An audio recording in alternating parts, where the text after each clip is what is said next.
Olá, meus amigos e minhas amigas da resistência, da ação e da esperança que lutam contra as forças deletérias que querem calar e dominar o nosso Brasil. Sejam bem-vindos ao ParlaCast, o podcast do Parlatório Livre. E hoje, meu querido André, e o convidado de hoje? Meu amigo, mais uma vez, eu estou muito feliz com a presença dele, imensamente feliz com essa oportunidade, com a companhia de vocês e... Sem mais delongas, eu passo a bola para o nosso amicíssimo, queridíssimo, hiperarticulado, economista, engenheiro, Lucas Fagnani. Boa noite a todos, obrigado pela audiência. Mais uma vez, mais um podcast, hein? Tá dando certo, hein? Lucão e Já o convidado. E o convidado. Vamos lá, que privilégio, hein? Ele nasceu em Niterói, ele é jornalista, professor e flamenguista. Ele é editor-chefe do blog Alerta Total, foi comentarista da Rádio Globo no Rio de Janeiro e hoje ele é comentarista do programa 3 em 1 na Rádio Jovem Pan. Quem é ele? Jorge Serrão! Bem-vindo, Jorge! Saudações, amigos do ParlaCast. Estamos aqui na área para responder o que vocês perguntarem. Maravilha, bem-vindo. Muito obrigado pela presença, pela disponibilidade. Tá? A gente fica muito feliz quando, acho que eu posso dizer nossos aliados, não é? Se prontificam a vir corroborar com a grande maioria dos nossos pensamentos aqui e ajudar a gente a disseminar esse conhecimento para o povo brasileiro, que é tão importante. Diga lá, o debate livre é fundamental. Hoje, o Brasil vem padecendo há muito tempo da incapacidade de discutir as coisas certas. Então, a gente hoje tem que vir para tratar de coisa certa, de coisa séria. Tem muita coisa séria que está passando batido aí pela agenda da imprensa e pela agenda até dos que se acham formadores de opinião, tanto da esquerda quanto da tal direita. Então, vamos lá. Vamos buscar a verdade. Vamos, né, Serrão? Sempre, tem que buscar ela sempre. Isso aí. E Jorge, você é um formador de opinião, hoje muito respeitado.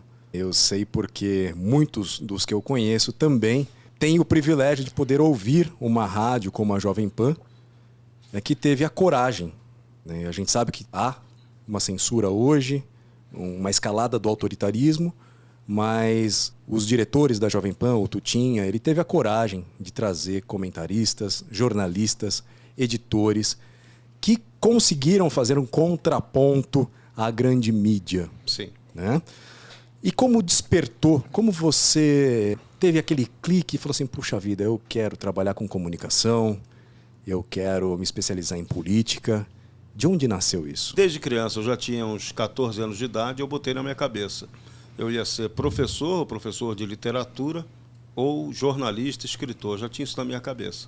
Então, fui só deixando isso acontecer. Aprendi a escrever, aprendi datilografia também muito cedo, era um exímio datilógrafo, e isso me ajudou muito na hora de eu arrumar meu primeiro emprego com 16 anos de idade. Porque pouca gente sabia escrever direto à máquina de escrever.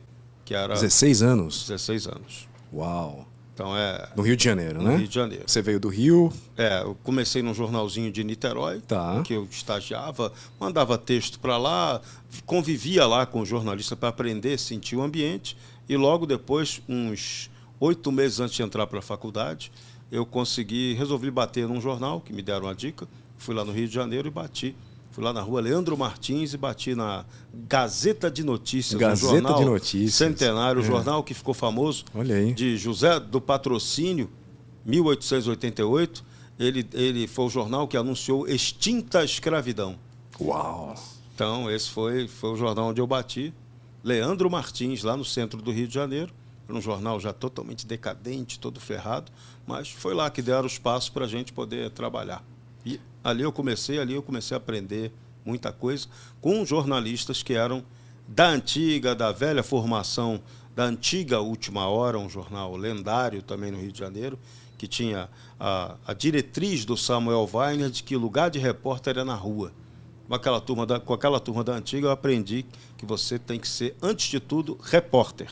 E foi o que eu sempre fiz e o que eu tento ser a maior parte do tempo. Ultimamente é que eu tenho sido muito mais comentarista, analista, cronista do que qualquer outra coisa. Mas a minha essência é de repórter, que você precisar mandar que eu apure, eu vou descobrir. E essa essência de repórter, né, que você até colocou agora para a gente, nessa questão de ir para a rua, né, buscar, Sim. que hoje em dia nós vemos que a fonte de muitos jornalistas são... Não, virou o Google, É um virou a intelectual internet, de gabinete, né, Fred? virou o G1, virou o que contam para você, e você acaba difundindo muita informação sem conhecimento de causa. Então hoje a gente tem um jornalismo que está pecando por ele não trabalhar corretamente a fonte primária da informação. Quase todas as redações não estão trabalhando isso com qualidade há muito tempo. Isso é um fenômeno que já vem 20, 30 anos. Mas a fonte primária sumiu, né? Olha, tanto sumiu que... É o que eu digo muito. Eu disse isso, acho que já é o terceiro podcast que eu estou dizendo isso. E agora com o jornalista aqui, eu acho que vai ser a vez mais adequada que eu vou dizer. O brasileiro, não só o brasileiro, né? O mundo todo que foi capturado pela mídia mainstream,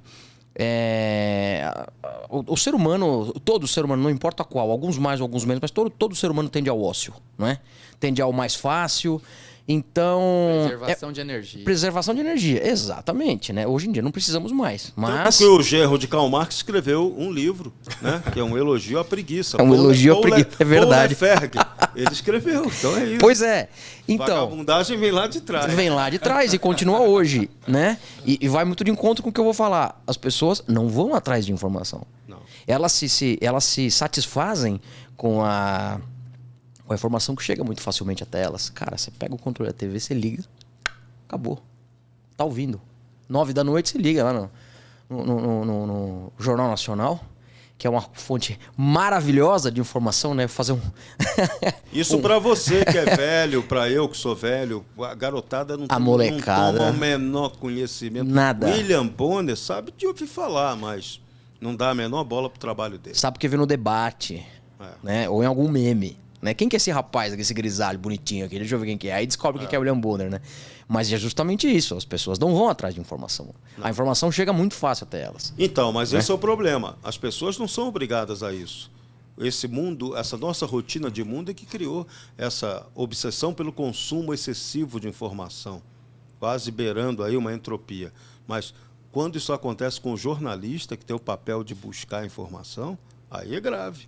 E o que tem acontecido há muitos anos é que os veículos de comunicação não têm mais compromisso nenhum em buscar a informação. A maioria, ele vende para você um produto muito mais ideológico, manchetado, pré-fabricado, do que a busca incessante da verdade, que deveria ser a essência do jornalismo. Não é há muito tempo. Não é. Mas, Serrão, você como professor, você sentia isso também com seus alunos nas faculdades? Sim, eu tentava subverter esse caminho, ensinando primeiro para o jornalista a importância da história. O cara tem que aprender história. Se você não estuda história, esquece. Você não pode ser jornalista. Como é que você vai analisar um Brasil de hoje se você não entender a história complexa desse país? As idas e vindas, as sístoles e diástoles, como diria o velho mago Golbery Couto e Silva, né? na sua tese sobre geopolítica, né? Abertura e fechamento, regimes que se abrem, regimes que se fecham, avanços e recuos. A história brasileira é rica nisso, mas a compreensão da história é muito ruim. Por exemplo, o Brasil estuda muito pouco se sabe sobre o Império do Brasil, tem um preconceito gigantesco, que hoje esse movimento conservador no Brasil está ajudando a divulgar, a gente saber que tinha um imperador chamado Dom Pedro II, que era um dos maiores intelectuais do mundo. Um cara que chegou a ser lançado, chegaram a lançar lá nos Estados Unidos, Dom Pedro, imperador do Brasil, candidato a presidente da República. Tal a respeitabilidade que esse cara demonstrou quando ele foi conhecer os Estados Unidos.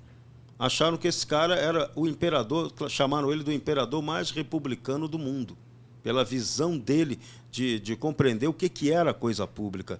E esse cara, esse grande personagem, no Brasil, pela historiografia tradicional, é tratado como um pária, como alguém medíocre, como um idiota, um cara fraco, preconceituoso, quando você tinha aqui um gigante da nacionalidade. Da mesma forma como o pai dele e o avô dele. O avô dele é tratado como comedor de coxinha. O pai dele como um garanhão maluco. Pô, e cadê essa história toda mal contada? Então, essa história está voltando a ser bem contada. A gente tem outros períodos históricos também que não são lembrados. Por exemplo, a década de 20 do século passado, de 1922 até 30, o Brasil só viveu sob estado de sítio. Um período altamente autoritário, 100 anos atrás. Ninguém sabe nem se lembra disso, nem entende como foi. Então, algo parecido está acontecendo hoje, mas você não busca o exemplo histórico lá de trás. Você teve a Revolução de 30 com Vargas, que tomou o poder, depois você veio a Revolução Constitucionalista aqui 32, de São Paulo, em 32, que foi um contraponto ao Vargas. Aí o Vargas consegue, de novo, faz uma Constituição de Araque em 34, consegue se consolidar no poder, arma, chega até 37, aí ele decide que agora ele quer ficar no poder direto, como ditador, evita a eleição presidencial na sequência, implanta o Estado Novo, que é um golpe de Estado inédito no mundo. Nenhum golpe de Estado foi anunciado pelo rádio. E o Vargas anunciou pela Rádio Nacional. Está anunciado o Estado Novo. E o Estado Novo estava anunciado sem ninguém reclamar. Entrou em vigor. E ficou até 45, até derrubar o Vargas. Então, esse Vargas que depois teve que sair, forçado a sair, conseguiu se eleger ao Senado junto com Luiz Carlos Prestes, o líder comunista. Olha que coisa contraditória. E esse Vargas foi ao Senado só uma vez, fez só um discurso no Senado e depois conseguiu voltar aos braços do povo novamente como presidente eleito em 51. História parecida com alguma coisa que todo tá o pau acontecendo? comeu, foi o presidente mais atacado da história do Brasil até Jair Bolsonaro, foi o Getúlio Vargas. E aí a campanha infame de imprensa, de tudo que ele sofreu, do establishment, de tudo que você pudesse imaginar, levou o cara a cometer o suicídio. A partir dali foi só confusão. Aí você veio a era Juscelino, que trouxe algum progresso, mas manteve uma certa instabilidade política. O João Goulart, que foi vice nas diversas etapas do Juscelino, do Jânio Quadros, que foi aquela confusão, o cara que também tentou dar um golpe, tentou renunciar para ver se daria o golpe para ele voltar também por cima e entrou pelo cano, perdeu o mandato, e a partir dali só a instabilidade com o João Goulart, que gerou o movimento de 64, que também é outra coisa que tem que ser entendida e explicado o contexto dele melhor, por que aconteceu 64. No Brasil Paralelo tem um documentário excelente, 1964. Recomendo a todos, inclusive, assistirem esse documentário do Brasil Paralelo, 1964. Livros, né? Exatamente. Armas e Livros. É sensacional, cara. Ali fala direitinho. Antes de ser ditadura, quando era regime militar, depois como passou a ser ditadura militar. Isso. Né? Que a ditadura começa e ela recrudesce de verdade com o ato institucional número 5, de 13 de dezembro de 1968. Ali foi o caos. Ali começou a tragédia no fundo do mar, né? Ali foi o grande problema do Brasil, porque descobriu-se ali que tinha que usar repressão e censura. E a censura foi a coisa mais burra que poderia acontecer, que ela nos privou de conhecer o que era a esquerda brasileira de verdade. A censura do regime militar, vamos chamar assim, nos privou disso. Isso foi péssimo. Porque você conseguiu construir uma série de contos de fada que transformou essas figuras de esquerda em pessoas proeminentes e pessoas até honradas quando elas nunca foram naquele momento. Quando elas não tinham, transformaram elas em democratas quando elas nunca tiveram um compromisso democrático. Então, isso foi o caos. Aí vai ter uma abertura de regime em 77, 78, vai o caos até o final do governo Figueiredo, aí vem a nova república com José Sarney.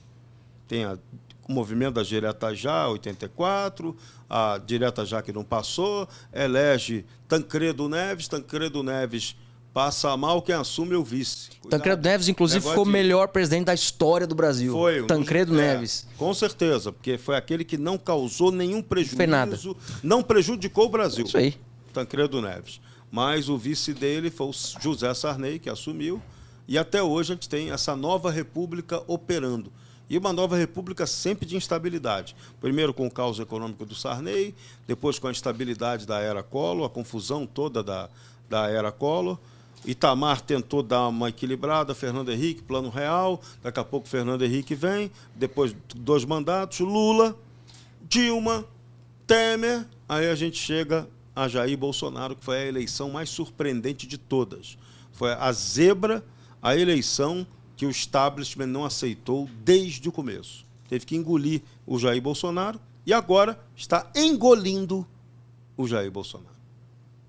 Então Estão engolindo. O momento hoje estão engolindo o Jair Bolsonaro.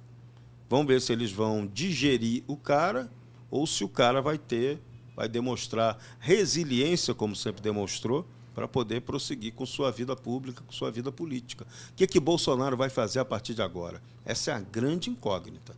Em princípio, tudo indica que ele vai ser a oposição ao PT. A pergunta é, o establishment, o PT, vão deixar que Jair Bolsonaro possa ser essa oposição a eles? É uma dúvida cruel. É cruel e, assim, o que nós vemos, né, o Bolsonaro sempre falando em jogar dentro das 4 linhas. Porém, quem está comandando o campo dentro das 4 linhas, eu não posso falar aqui o adjetivo que eu vou dar para esses... Bom, vocês entenderam. Até porque esses que comandam o jogo, na verdade, esse é um ponto que a gente precisa entender. O jogo no Brasil é comandado de fora para dentro. Exato. O Brasil sempre foi uma colônia de exploração. E é isso que o poder global quer que o Brasil continue sendo. Por isso que você não pode ter alguém que venha defender soberania, como o Jair Bolsonaro vinha defendendo isso. Isso não serve. Você precisa ter aqui o dirigente político que se submeta aos esquemas globalistas. Então viva a floresta amazônica, que é do mundo, vamos pegar a verba lá da Noruega para cuidar da Amazônia. É o papo que você vai começar a ouvir agora. Vamos integrar o Brasil com a América Latina, vamos respeitar o meio ambiente, ou seja, respeitando o meio ambiente você não faz nenhuma obra de energia, você não faz o Brasil crescer. E aí esse discursinho que dizem aí que ganhou a eleição com esse papo. Ninguém peita o Macron que nem o Jair Bolsonaro peitou, por exemplo. Vou cuidar da sua Amazônia. Isso, eu não venho cuidar da minha Amazônia, não. Agora, meu amigo. E agora a gente vai para o movimento da história de novo. O Brasil, que parecia avançar, de novo vai recuar. A galinha que parecia que ia se transformar numa águia para levantar voo, vai voltar a ser galinha. E tem que tomar cuidado para a galinha não virar picanha. Metafórica. Ou real, porque prometeram a picanha, só que não tem picanha para entregar, vai ser a galinha mesmo. Hoje eu vai ouvi ser essa galinha da economia. Hoje eu ouvi aquele cidadão falando que não era, é picanha de soja. Picanha de soja, eu também ouvi. Então, vegano, é isso aí. É o de princípio entregar. Vegano. Olha que profundo. Tirando a proteína animal Claro. Então, da mas alimentação você do vê ser humano, que- isso é pra você diminuir a... Você vê o quão, punch dele, o quão né? sutil. É porque você diminui a dosagem hormonal de testosterona. Por que será, né? Isso. Então, André, mas você vê o quão sutil é, né? A picanha de soja. Mas as pessoas não fazem a interpretação, De forma alguma. né? E como o Serrão disse aqui, nós temos todo um contexto histórico do nosso país. E histórias que se repetem. Sempre. Sempre. Os golpes e contragolpes aqui sempre obedecem muito mais a interesses de fora do que ao efetivo interesse e vontade do povo brasileiro. Sempre foram assim. Todos. Todos. Pode pegar todos os golpes, contragolpes ao longo da história do Brasil, sempre atenderam ao interesse de fora, do grande capital externo, dos controladores do mundo, do sistema globalitário, e não do interesse brasileiro. Então, o nego vem defender golpe. Eu não consigo defender golpe em nenhuma situação. Primeiro eu quero saber a quem interessa esse golpe. É sempre a pergunta que a gente tem que fazer.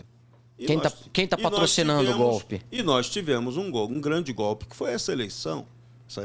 Essa eleição nossa foi absolutamente espúria. Ela é espúria do ponto de vista político e inconstitucional na sua essência. Por quê? Você só pode ter uma eleição, só pode ser considerada uma eleição que obedeça ao critério da contagem pública de votos. Se não tem isso, essa eleição é inconstitucional. Ela está fora da nossa normalidade democrática, do que se supõe que seja uma democracia. Mas no Brasil foi proibido discutir isso, é um dogma. Nós fomos obrigados a aceitar o dogma do resultado eletronicamente processado. É o famoso resultado perdeu mané. Perdeu mané. O famoso perdeu mané. É curioso porque você vê Ou essas ganhou autoridades... malandro. Também tem o seu lado dialético, Não, é curioso porque essas autoridades que estavam lá fora e foram interpeladas, né? Inclusive, esse mesmo ministro disse que as pessoas que estão se manifestando são uma horda de selvagens, né? Antidemocráticos. E não é raro eles nos chamarem de gado ou coisa pior. Aí eu me pergunto, se somos tão gado, se somos tão burros, por que censurar conteúdo? Por que impedir que tenhamos acesso a certas informações, hein, Serrão? Se somos tão burros, tão mentecatos. Pois é, a censura, eu sempre digo, a censura é burra, má intencionada, ela é muito mal intencionada, não faz bem, a censura faz mal. E foi o maior erro que o Brasil cometeu, foi ter institucionalizado a censura pelo ato institucional número 5, de 1968 até 78. Isso aí a gente paga caro, muito caro hoje por isso. Porque o nosso próprio modelo de imprensa, ele tem a sequela disso. Exato. Uma imprensa que teve que conviver driblando a censura, ela foi num determinado momento, os veículos foram se tornando também corruptos. Exatamente. E aí isso aí, o uso da corrupção vai criando um vício, né? Eu disse isso em outra gravação e torno a dizer. Regime de 64, a censura na época do regime militar foi doce perto do que a gente está vivendo agora, tá? E os censores atuais, não podemos esquecer que quem paga o salário deles são vocês e nós aqui. E também tem aquela gostosa promiscuidade do establishment com as big tech, né? É uma promiscuidade gostosa, né? Porque... Então, André, mas você vê que essa questão das big techs, hoje você tem ferramentas muito mais efetivas de censura. Sem dúvida. Muito mais. Você tem algoritmos. É um tentáculo do sistema global. Se eu estiver errado, por favor, Serrão. Hoje você tem vários formatos de censura, que é o pior. Naquela época, 64, você tinha um grupo que primeiro começou com o militar indo para dentro das redações censurando. Depois os militares viram que esse serviço não era honesto, não era correto. Essa bola passou para a Polícia Federal. Depois eles criaram outro tipo de profissional dentro da própria Polícia Federal para fazer a censura. E você tem depois tem histórias ridículas. Tem, por exemplo, tem uma história que é contada, tá, isso tem em gravações. O pai do Sérgio Cabral, filho, que está preso, o Sérgio Cabral, jornalista, pesquisador, pessoa reconhecida, que foi político, vereador. O Sérgio Cabral conta que quando ele comandava lá a redação do Pasquim, tinha uma censora da Polícia Federal que ela adorava o Pasquim. E que ela, enquanto eles fechavam o Pasquim, ela tomava uísque com eles. Então, olha o nível, né? Você vê que a coisa da censura chega a um ponto que ela vira algo imbecil. Ela se mostra como ela é. E hoje, essa censura que a gente viu no passado, ela hoje é inocente. Porque hoje você é censurado por normatizações, regramentos criados pela própria nova mídia. Você tem o veículo de comunicação tradicional brasileiro que pratica a pior das censuras, que é a autocensura. E essa é a censura mais destruidora. De 68 para cá, ela foi também muito praticada, que chegou uma hora que os veículos acharam mais conveniente aceitar esse jogo. E hoje, a gente tem muitos veículos que aceitam esse jogo da autocensura, mas a coisa se sofisticou com essa coisa da tecnologia. A tecnologia hoje tem o tal do algoritmo, tem o interesse econômico efetivo da Big Tech, que permite, não quer que você fale de determinado assunto. Por exemplo, teve aí uma doença que aconteceu, que os donos, os mesmos controladores dos principais veículos de comunicação também fazem parte do conselho de administração das empresas farmacêuticas. Então, por isso que a imprensa, muitas vezes, não pôde falar o que não interessava à indústria farmacêutica. Então, olha, é um nível sofisticadíssimo de censura. E nós estamos tendo que lidar com isso hoje. Bom, a gente viu o Elon Musk também, ele tem comentado bastante no Twitter em relação à censura. E ele, aparentemente, se mostra um defensor da liberdade, né? Mas vimos, né, essas big techs boicotando já o Twitter em relação a anúncios, né? A Apple por exemplo, já começou a boicotar. E ele já declarou uma guerra agora, tanto à Apple quanto ao Google, dizendo que ele vai acabar lançando o smartphone dele, utilizando os satélites que ele tem, para ter uma internet própria, que ele promete que seja sem censura. Então, veja, a gente vai ter muita disruptura nesse setor. E aqui no Brasil, veio uma novidade. Um dos primeiros atos da equipe de transição do governo do PT, o ex-ministro das Comunicações, Paulo Bernardo, uma das primeiras coisas, olhem, hein, que ele fez questão de anunciar, vamos aplicar aí a regulamentação, a taxação às Big Techs. As Big Techs não pagam imposto. Então, o governo do PT já anuncia uma taxação. E já há a elaboração sofisticada, o establishment brasileiro já está elaborando uma sofisticada legislação para a regulamentação dos meios de comunicação no Brasil. Porque a nossa regulamentação geral, a Lei Geral de Telecomunicações do Brasil, ela é defasada. Ela é do ano de 1962. Então, ela já não atende há muito tempo a mais nada. Então, o Supremo, o presidente do Tribunal Superior Eleitoral, Alexandre de Moraes, no primeiro encontro que ele teve com o presidente eleito Luiz Inácio Lula da Silva, ele pediu ao grande líder petista que elabore essa regulamentação. Só que o que eu antecipo para vocês é que essa regulamentação já está elaborada pelo establishment brasileiro. E ela vai ser proposta, vai ter algum deputado que vai servir de laranja e vai apresentar essa proposta por iniciativa do governo, já que o Alexandre pediu que o governo fizesse, e jogar isso aí. Só que a questão, né, é quem tem que propor lei não é o tal do parlamento, que é eleito pelo povo? Deveria? Né? Deveria. Né? Então, veja, mais um caso que pode...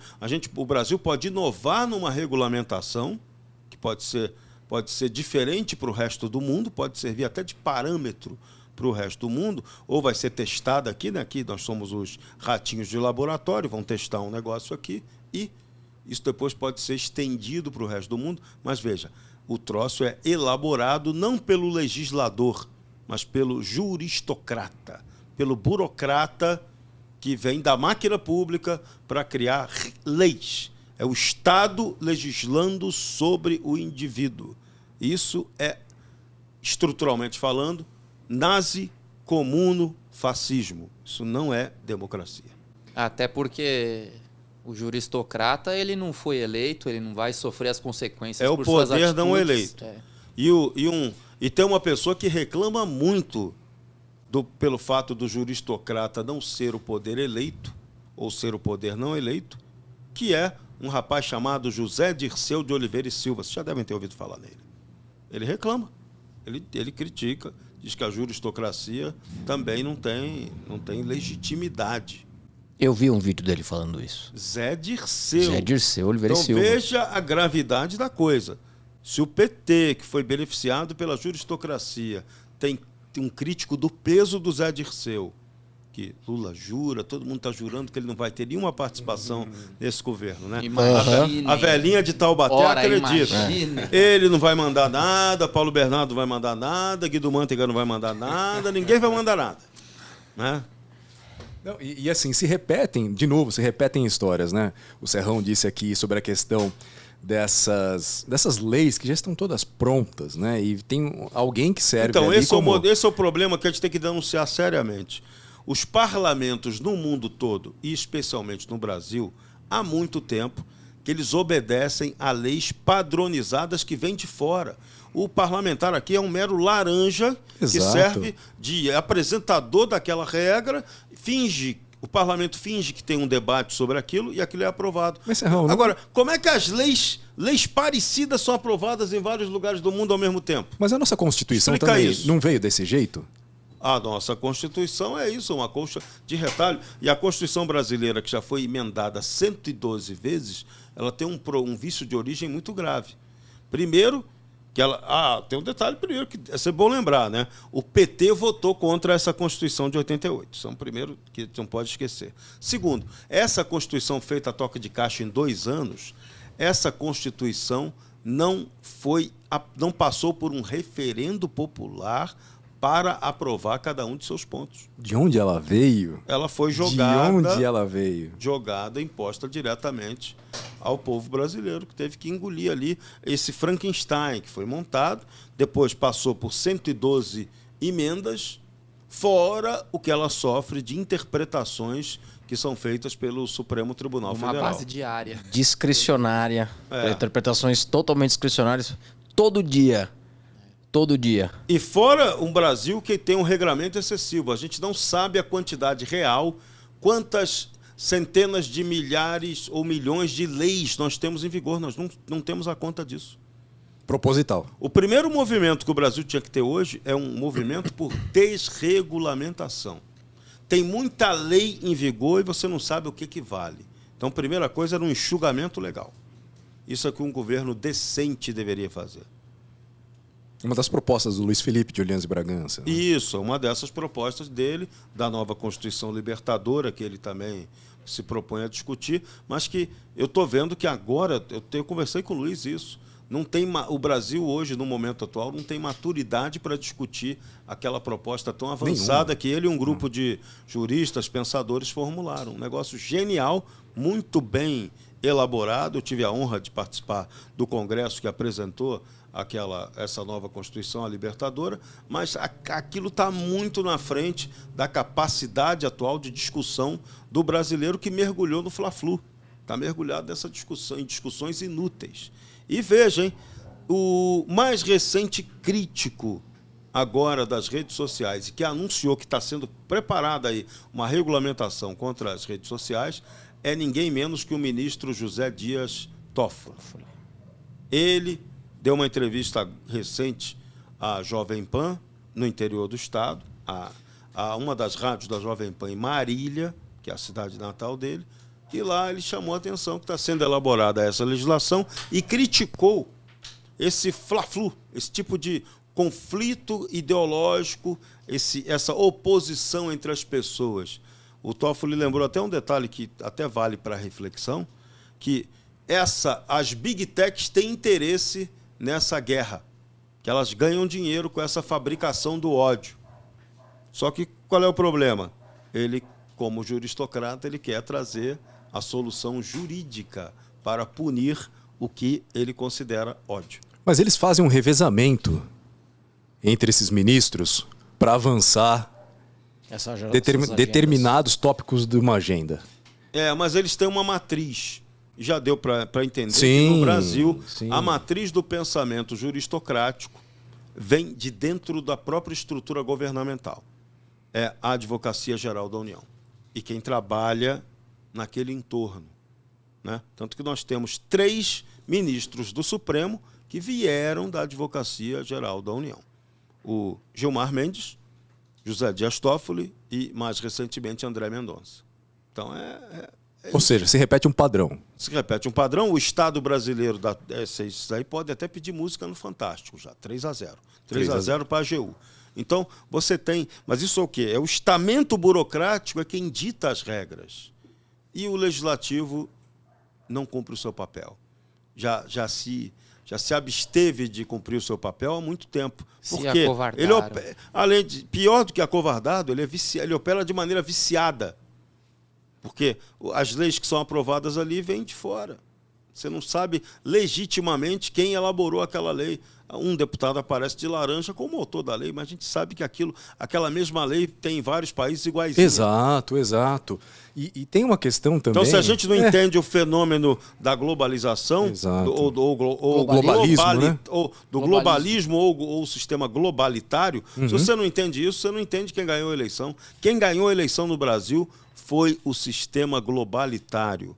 O Lula é apenas um fantochezinho, exato, um personagenzinho, é o molusco nessa fábula do sistema globalitário.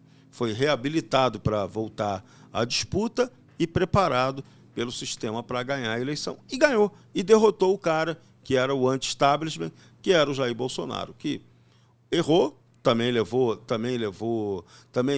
a burdoada do sistema o tempo todo, mas também, claramente, ele não elaborou também uma estratégia para vencer esse grande monstro aí que vem de fora para dentro. Ao contrário, ele quis ser respeitado pelo monstro, né?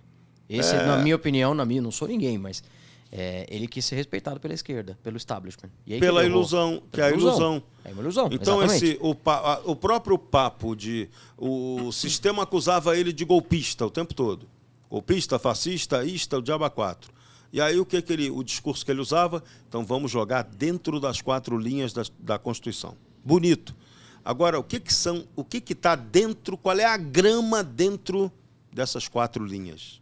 Aí é que está. Qual é a qualidade dessa grama? Quem é o juiz, né? É pedra, Quem apita o jogo? Pedra ou é grama? Quem é a comissão atlética? É pedra ou é grama? Quem que apita o jogo? Então, tudo isso passou meio ao largo e o cara, a gente pode dizer até que foi ingênuo nesse sentido.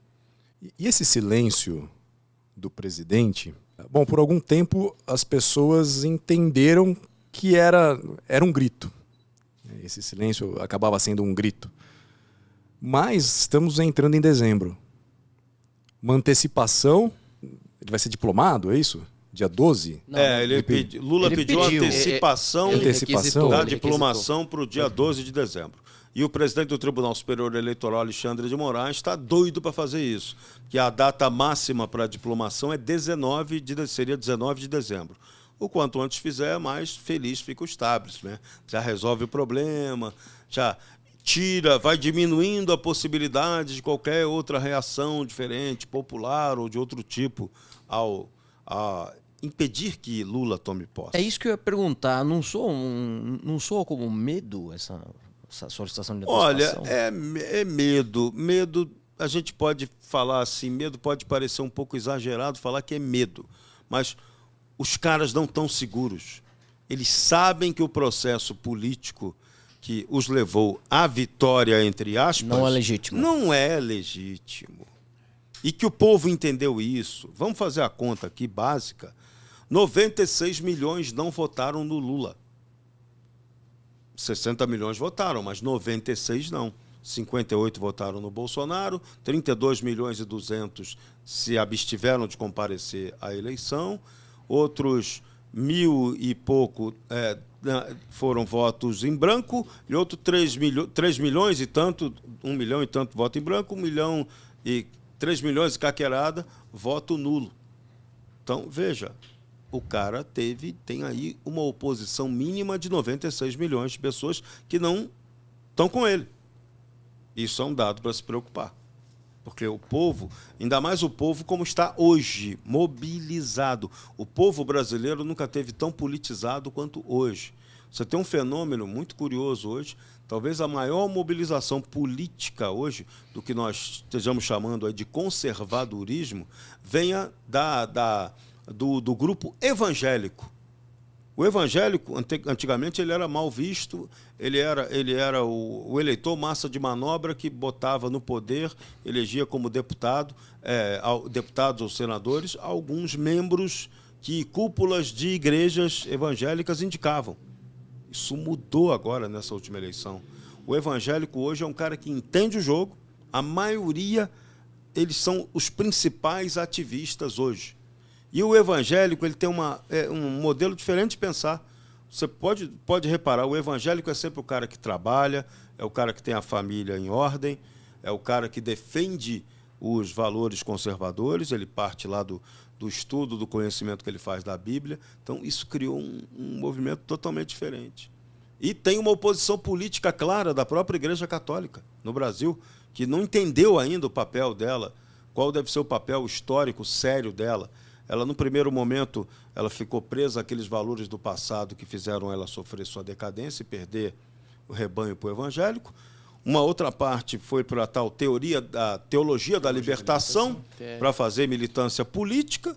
E o que você tem hoje? Uma Igreja Católica sem a mesma força de antes. Mas você também tem, e muito do segmento católico hoje também, conservador, que está politizado, ele pensa de maneira diferente. Também é o pessoal que é produtivo, também é o pessoal que defende valores familiares. Então, esse pessoal e os evangélicos hoje, eles estão fazendo uma diferença grande. Então, quando você vê gente na rua acreditando em mudança, essas pessoas operam muito com a fé, porque elas já carregam essa fé da religiosidade que elas operam. Então, isso é um movimento político totalmente diferente. A Primavera Brasileira, que começou em 2013, com o povo indo para a rua a partir de mobilização em rede social de internet, ganhou uma dimensão diferente, mais séria, com essa turma nova que está trazendo aí o aspecto da fé na mudança pela pressão política. O cristão em geral, né? Não só o evangélico, eu sinto. E eu sinto que vem de baixo para cima. Né? Principalmente é bem orgânico. É bem orgânico. Na questão da Igreja Católica, né? Até um abraço para o padre Ailton, para o padre Paulo Ricardo também, que faz um trabalho bem interessante. Sério. Né? Sério. É a Igreja Católica raiz, é outro papo. Isso. Né? Mas assim, você vê que é uma vertente. Sim. Né? Porque teve a teologia da libertação, que fez um estrago aí na Igreja Católica. Mas, né, voltando aqui para a parte do cristão, vem de baixo para cima. Né? Não é algo que é organizado para os evangélicos, né? Os pastores, você vê muito pastor desperto. Né? Mas para o cristão, em geral, isso está sendo natural, está sendo um despertar. Isso eu acho válido, acho que está assim, orgânico. E essa guerra espiritual também? Acaba sendo espiritual, porque as pessoas identificam que existe um mal a ser combatido, um mal a ser superado, para você poder implantar o bem. Então, isso é um ponto. Então, isso agrega ao movimento político um fator ético, um fator civilizatório, um fator moral. Que a política brasileira perdeu demais ao longo de sua história o aspecto moral. Talvez ela nem tenha tido esse aspecto moral. Tá? Olha, eu acho que nunca teve. Sendo até, você começa a refletir bem, ela nunca foi muito pela moral, não. Ela foi moralista em alguns momentos. Mas normalmente o moralista não é provido de moral. Em geral, o falso moralista é o contraventor da moral. É isso. É isso aí. Então esse é o drama. Dá um corte, hein? Dá. Um shorts. Dá um short. Dá mesmo. É o falso moralista, exato. É o falso moralista. Exato. É o que mais a gente vê na política e isso, em várias situações, ilude. Só que hoje as pessoas também têm outra maneira, outro modo de se informar. Por isso que as redes sociais, a mídia alternativa da internet ficou tão perigosa para o sistema dominante. Porque ela traz informação em fonte primária. O problema é que as pessoas não estão tendo a capacidade, o conhecimento, a sabedoria para processar tanta informação ao mesmo tempo. E aí você precisa criar uma metodologia, precisa criar uma nova forma de apreensão do conhecimento e de análise estratégica da realidade. Quando a gente fala em análise estratégica, por que a análise tem que ser estratégica? A análise estratégica é a que mede a consequência dos atos. A maioria das pessoas toma atitude que é tática, não é estratégica. Verdade. Ela age sem estar medindo quais as consequências daquilo. Zero noção de causa e efeito. Quando você faz isso, você está sendo estrategista. Quando você não faz isso, você está sendo só voluntarista. E esse pode ter sido um dos erros do presidente Bolsonaro. Muitas vezes ele foi voluntarista, não foi estrategista. Faltou, talvez, uma assessoria estratégica melhor para ele. Mas isso é muito complexo. É muito complexo. Porque você tem um inimigo que é altamente estratégico e que tem todo um cenário favorável para esse inimigo prosperar. Então, a gente também não pode querer esperar do Bolsonaro o milagre. Eu acho até que ele fez um milagre. Ele conseguiu ser o homem, o político brasileiro que mobilizou as pessoas em torno do senso patriótico que estava completamente perdido. Então, esse é um aspecto altamente positivo. Esse patriotismo brasileiro ele é essencial para a gente poder se contrapor a esse movimento globalitário que volta de novo com muita força com Lula no poder. Nossa, e eu ouvindo aqui o Serrão, eu lembrei também de um narrador que eu não vou dar publicidade para o nome dele, um narrador de futebol, e que está fazendo uma campanha agora que vamos unir o Brasil através das cores verde e amarelo. Meu amigo, né? E vem o Pão e Circo, e vem a Copa do Mundo de forma estratégica. Serrão. E vem a pátria de chuteiras que Nelson Rodrigues sempre exaltava, patriotismo criticando. futebolístico. Ele exaltava criticando, né? Ele é uma constatação, mas que ele levava também para o lado crítico né? O país que só era patriota na hora da vitória do futebol. E se houver uma derrota no futebol? Como também pode ter o contrário. A seleção brasileira na Copa do Mundo pode milagrosamente vencer essa Copa. E aí? Qual a repercussão que isso pode ter em termos de ilusionismo? O establishment está torcendo, nunca torceu tanto pela seleção brasileira quanto agora. Sim, e também isso é uma questão mundial, né, Serrão? Essa Copa do Mundo está sendo bem estratégica para apagar muito incêndio. Apagar incêndio não, a cortina de fumaça. Pelo menos não é? como uma tática Cortina. diversionista. Porque o mundo está complicado em todos os lugares, tá? China... A gente começa a ter uma corrida armamentista aí clara na Ásia. Aquilo ali vai dar Coreia do Norte, China, aquilo vai dar pau. Paquistão, o Irã vai ter a sua bomba atômica, já tá.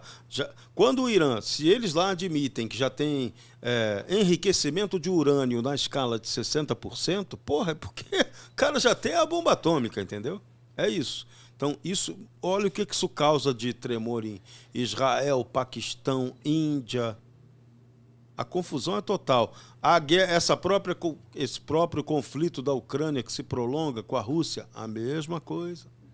A Europa toda em confusão econômica, a Europa em decadência econômica clara. Olha o barril de pólvora. A América Latina voltando a ser dominada pela incompetência de gestão da esquerda. Não, olha, é todo outra um campo coisa para dar tudo errado. Outra coisa. Comer. O Biden já tirou a sanção do... Não sei se está pensando em tirar ou tirou a sanção do petróleo venezuelano por causa da crise energética, né? Sempre acontece isso. Você viu como é que recentemente o Nicolás Maduro participou de um evento internacional, trataram ele como se fosse um cara maravilhoso. Democrata. Um democrata. Maravilhoso. O Macron foi lá, deu beijinho. Por quê? Eles dependem daquele petróleo venezuelano para calefação. Então, olha como é que chega o nível de submissão, relação. É um pragmatismo cínico, né? Dessa diplomacia transnacional. Ela opera dessa maneira. É quase uma vassalagem, né, Serrano? Esse é um jogo. O jogo sempre foi assim, né? Só que agora a coisa está ficando altamente conflituosa. Então, agora, a hora que alguém riscar um fósforo, o pau queima. O pau vai queimar e vai ser um incêndio. E esse não é o objetivo? Não se sabe, pode ser que seja, até como medida de contenção populacional. Porque a guerra tem dois aspectos. Exato. A guerra serve para você diminuir a população em excesso e a guerra serve do ponto de vista da economia. Porque em estado de guerra, você tem o pleno emprego dos fatores econômicos. Então, quem comanda o processo econômico é quem lucra absolutamente na guerra. Fatura muito mais na guerra. Na guerra social, e nas desgraças. Controle social, a gente teve o teste agora na pandemia. Todo mundo foi reprovado. Todo mundo não passou no teste do controle social. Todo mundo foi controlado. Na China, nós vemos lá... O passaporte não. Não pode falar essa palavra. Reconhecimento facial, é isso que você quer dizer? Ou dos protestos em Taiwan? Eles colocaram um sistema lá para controle social na China. Eu esqueci o nome. Mas isso é naquelas cidades grandes. Imagina naquelas cidades das quais a gente nem ouviu falar. Onde não chega nada do noticiário, porque lá tudo é controlado. Sim. Aquelas cidades que tem mão de obra escrava. Onde tem pobreza. Entre outras coisas. Onde muita tem pobreza. Porque o que a gente vê da China é o lado lindo, bonito. Xangai, Pequim, maravilhosas que estão evoluindo. Que o povo lá está protestando porque ele quer mais. É isso, ele quer mais. Ele não está satisfeito com o que ele tem, ele quer mais. Só que a China não pode entregar mais para aquele pessoal, porque ela tem uma outra massa de miserável que ela tem que atender. E agora eles têm uma polícia sanitária. Um exército sanitário. É aqueles caras de branco, né? De branco. Pavorosos. Então, e essa escalada do autoritarismo, essa escalada da censura, ela vem numa proporção e numa velocidade muito grande agora. As pessoas não estão se dando conta. Eu até falo, né, a gente comentou um pouquinho antes sobre a questão das pessoas que apoiam e votam na esquerda. Né? Muitas pessoas não têm ideia, não fazem a mínima ideia, porque eu acho que tem uma corrupção, que eu chamo da corrupção da percepção. Estão trabalhando isso, essa corrupção da percepção? Estão trabalhando a programação neurolinguística? Há muito tempo. Muito tempo. Há muito tempo. E as pessoas estão perdendo o norte do que é real. E no Brasil isso é grave, porque a gente teve um processo educacional que foi altamente destruidor. Hoje o brasileiro tem uma deficiência educacional gigantesca. Que o conceito de educação ele tem que abarcar não só a formação escolar, mas também a formação, a educação moral familiar. A gente está deficiente disso. A educação tem esse conceito aí que tem que ser trabalhado. Enquanto a agenda do MEC for essa, ou enquanto o MEC existir, sei lá, nada vai evoluir muito. O MEC existe para manter o Brasil atrasado em educação. Exato. É isso. É uma máquina. As máquinas, as superestruturas estatais, elas cumprem esse objetivo de controle das pessoas. É isso. Para isso elas existem. É o Estado ultra-leviatã, que no fim das contas é mais leviano do que leviatã. Que ele promete entregar um benefício social, mas na verdade ele sabota a entrega desse benefício. Que é o que a gente vê na educação, isso aí é na cara. Na saúde também fica flagrante, porque você tem os setores onde você mais gasta dinheiro, educação e saúde. Os setores onde você tem mais corrupção, educação e saúde. Os setores onde você menos entrega para a população, educação e saúde. E aí, o discurso que vem, não, vamos arrumar mais verba para a educação. É isso. Mais verba para você roubar ainda mais, é isso? Produção. É isso. Então veja. E aquela primeira camada da pirâmide de Maslow, né? Então você consegue segurar todo mundo ali. Isso não merecia um alerta total? Merecia muitos alertas totais. A coisa é muito grave. Mas o brasileiro ele não está conseguindo, ele tem dificuldade em entender a realidade. Repito, ele não conhece história. Ele está embarcando como torcedor idiota no time de alguma ideologia. Isso é péssimo. E seu blog foi censurado, né? Foi, há mais de um ano. Há mais de um ano. Era um alerta total. A esquerda brasileira, ela carece de um problema, que é a formação intelectual muito baixa da maioria da esquerda. A formação do esquerdista no Brasil, ela é uma formação por cartilha e não por leitura aprofundada do pensador esquerdista. É uma lavagem cerebral, né? A maioria não estuda, não estudou, não conhece. Porque se conhecer, você vai ver que aquele modelo não é adequado à realidade brasileira. Porque o esquerdista hoje, quando você vai debater com o esquerdista, ele é um papagaio de bobagem. Não é? E aí, quando você pergunta pro esquerdista, fala pro esquerdista dar uma aprofundada no que ele está falando, ele não sabe. Ele repete a mesma frase. E hoje ele tem o quê? Ele tem a tecnologia, ele é um formador de opinião, né? Ele ganhou uma nova dimensão, ele tem a proteção das big techs para ele ter liberdade para falar a besteira que ele quiser.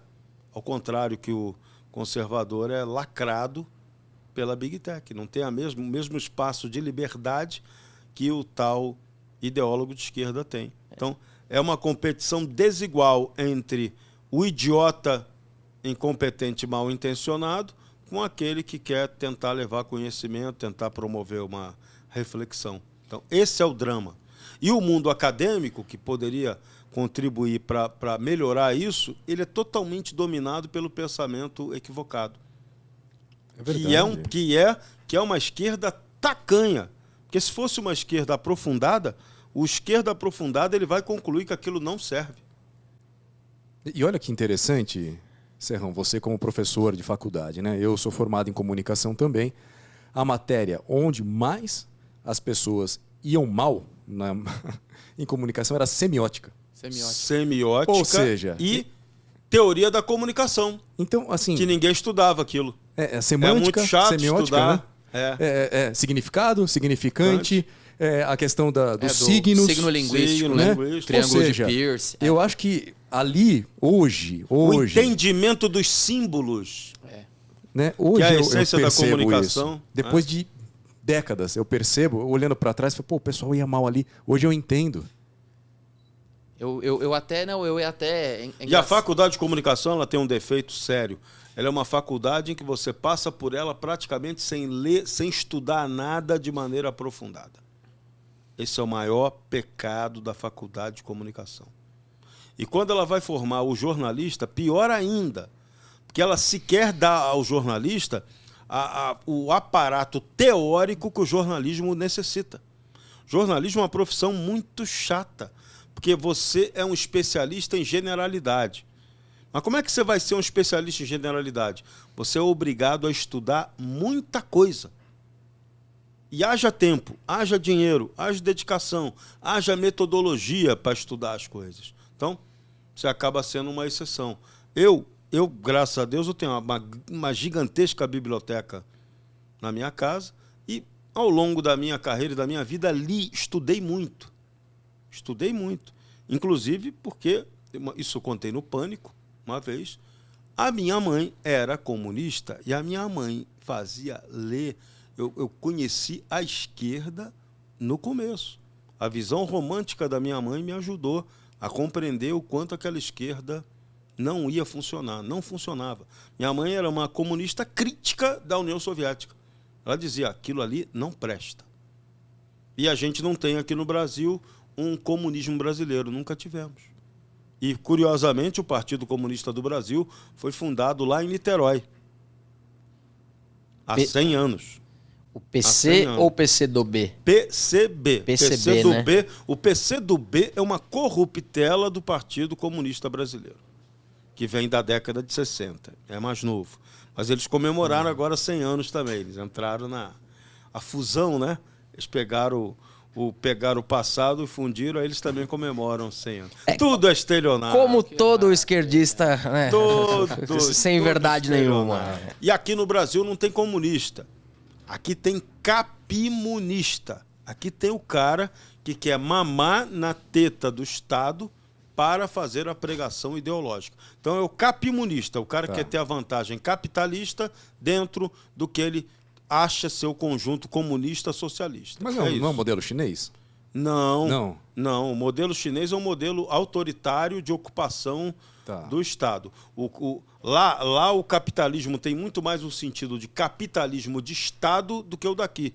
O nosso aqui tem mais Estado e menos capitalismo. Ou seja... É diferente. É o famoso, como diz o Constantino, esquerda caviar, não é? É por isso que os grandes bilionários da China, eles estão todos no Partido Comunista Chinês. Né? Então, aqui, na verdade, é uma esquerda mais que caviar. Aqui é uma esquerda Estado-dependente. Ela depende de mamar na teta do Estado. Ela quer ocupar os altos postos da administração do Estado para ela se manifestar. Aí eles são os mandarins da República, os donos do poder. É isso. Você colocou uma questão aqui da sua mãe, da questão romântica. E eu vejo que sempre eles ganham o grande público através do emocional. Sim. Porque o comunismo originário, ele vende a ideia da coisa bacana, do princípio igualitário, né? Todos serão iguais, todos precisam ser iguais. A ideia sedutora. A distribuição econômica tem que ser igual, tal. Só que quando esse cara começa a produzir, ele vê que o trabalho que ele teve não pode ser igual ao do outro que não fez nada. E o regime quer dar o mesmo para ambos. Então você descobre que uns são mais iguais. Aquela velha fábula lá da Revolução dos Bichos do Orwell, né? Todos são iguais perante a lei, mas uns são mais iguais que os outros. É isso.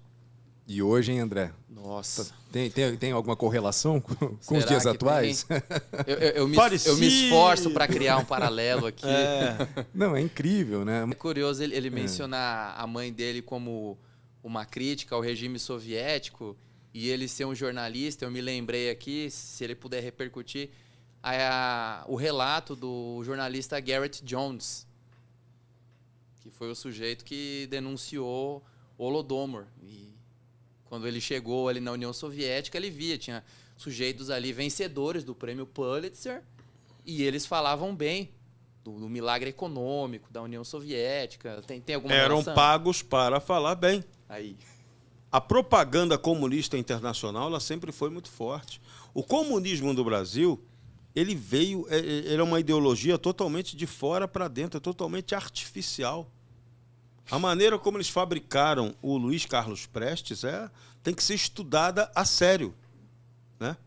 E foi esse modelo que pegou, iludiu as pessoas. Aqui no Brasil, a gente romantizou um personagem. Coluna Prestes. Coluna Prestes, Cavaleiro da Esperança. Olha que bonito esse termo. Mágico, né? Né? Cavaleiro da Esperança, o cara que percorreu o país para lutar, para implantar o socialismo, o comunismo no Brasil. E quantas atrocidades eles cometeram, hein? Você já deu uma pesquisada nesse grupo que ele fez? Essa aí? história toda, né? A história de Nossa pancada. Senhora. Né? No outro dia, né, nós agora tivemos no fim de semana o general Hamilton Mourão lembrando lá a questão da intentona comunista, que é um negócio que o Exército tem aquilo engasgado. Todo ano eles lembram aquilo, porque aquilo aquilo é a demonstração da covardia. Né? O nego matou oficial, praça, dormindo, em nome de uma revolução comunista, que não deu certo, não tinha como dar certo. No Brasil, o comunismo normal não tem como dar certo no Brasil. O Brasil esculhamba com qualquer coisa. Só que hoje nós temos um componente que é perigoso no Brasil, que é a questão do descontrole urbano. Então você tem uma violência urbana que é totalmente fora do controle e que pode ter esse lado aí do revolucionário que favoreça um determinado lumpenproletariado para ser reserva para uma guerra civil. Esse é o ponto. Isso aí E esse grupo marginalizado é armado até os dentes, enquanto o cidadão de bem não é. E no meio desse grupo marginalizado, você tem duas facções, que é o narconegócio e o aparato estatal, que são as milícias, que vêm do aparato policial, da máquina estatal. Vivemos num narco-estado? Não, é mais que narco-estado. O Brasil pode perigosamente avançar para o que seja um narco-estado.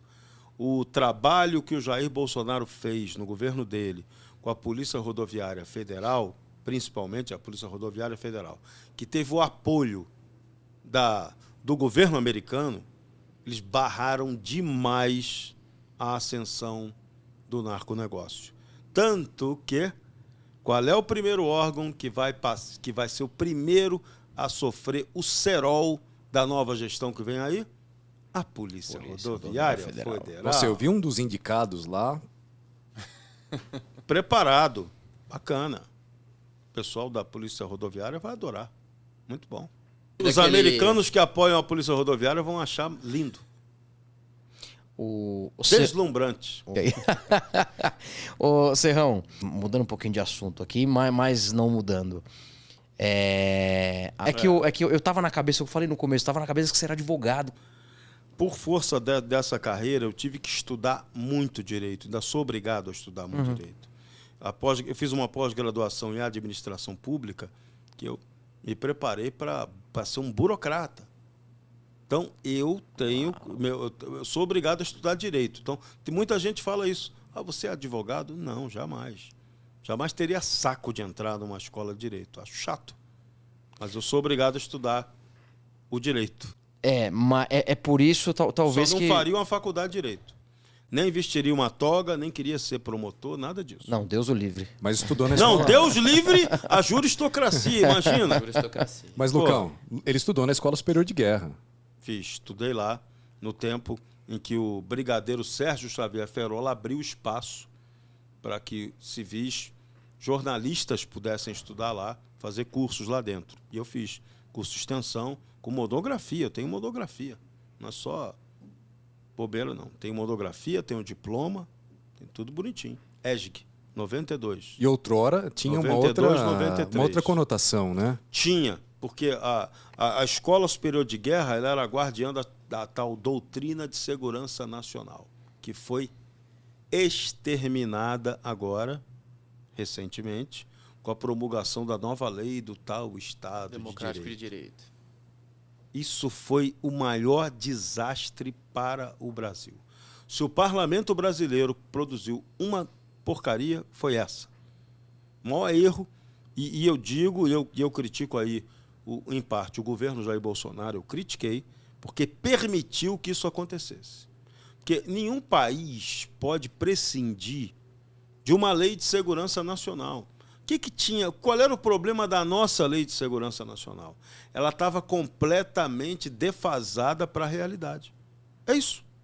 Agora, você pode ficar sem uma lei de segurança nacional? Não. Não é prudente que você fique. Você está abrindo mão da sua soberania. O que tinha que ter sido feito? Uma atualização dessa lei. Tirar dela o que ela tivesse, porventura, de exagero que ferisse o direito do cidadão, por exemplo. Tinha aspectos ali. Tanto que tentou se usar, eu me lembro, o André Mendonça, quando foi advogado-geral da União, isso lá na Jovem Pan, o Piperno, que critica muito isso, o André Mendonça usou a Lei de Segurança Nacional, queria usar contra adversários do Bolsonaro. Então essa lei tinha coisas que não eram boas para continuarem no convívio da boa cidadania, do que a gente espera ser Estado de Direito.